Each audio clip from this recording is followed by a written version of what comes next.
Blockchains are based on the concept of free speech. Everything you say is published to a blockchain. The blockchain is an irreversible public record that's replicated across computers all over the world. There's no one server that you can shut down that can take away what you've said. Every transaction or every message sent over the blockchain is as if a notary has stamped it. By using the summation of world computing power to perform an equation, or what we call hash, and that allows us to ensure that it hasn't been tampered with. We really want to remove corruption from everything. We want to make everything resilient, not just to corruption, but to any type of interference from those who would attempt to shut down or harm what we want to do as a free society. And so by having not one source of truth, but many sources of truth that are all in consensus and all in agreement, you can build really powerful systems that can change the world.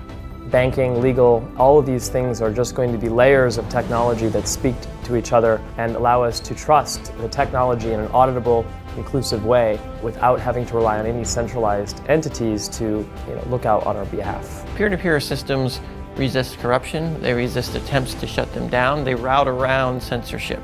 There's no single point of failure. The internet itself is peer-to-peer, and it was designed to resist nuclear war. So what we're seeing is publicly traded companies, large exchanges, a lot of the projects that have reached the limits of what existing platforms can do today, getting very excited about what EOS fundamentally makes possible.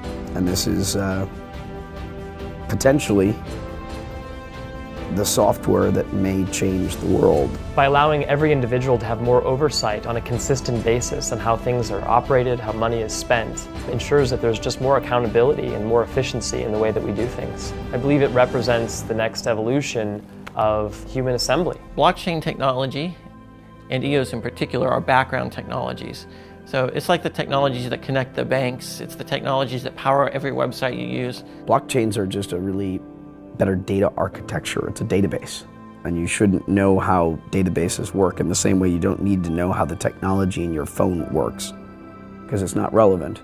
What they need are products and services that are going to change and improve their lives. The first time an average person hears about an insurance product, for example, that halves their premiums and gives them more inclusive service that they can rely on, when a child with cystic fibrosis has to submit some type of experimental surgery to the insurance claim, and they're being judged or approved by other people in their same situation. This is going to lead people to adopt cryptocurrencies so that they can take advantages of the services that lower premiums or provide just fundamentally better products. We're disrupting the centralized services that are taking a cut out of everything. These systems in which the internet is built on was still a world designed for paper.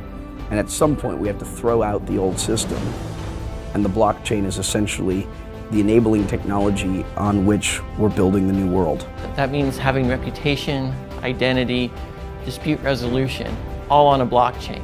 We take these things for granted, that we've got bank accounts and credit cards and these things that make our lives kind of function well, and most of the world doesn't have it.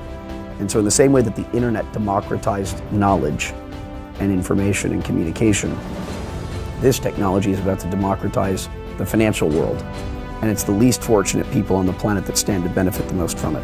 I'm continually blown away at the things that people are coming out and talking to us about, whether it's using the blockchain to subsidize universal basic income, to using the blockchain to curb global warming.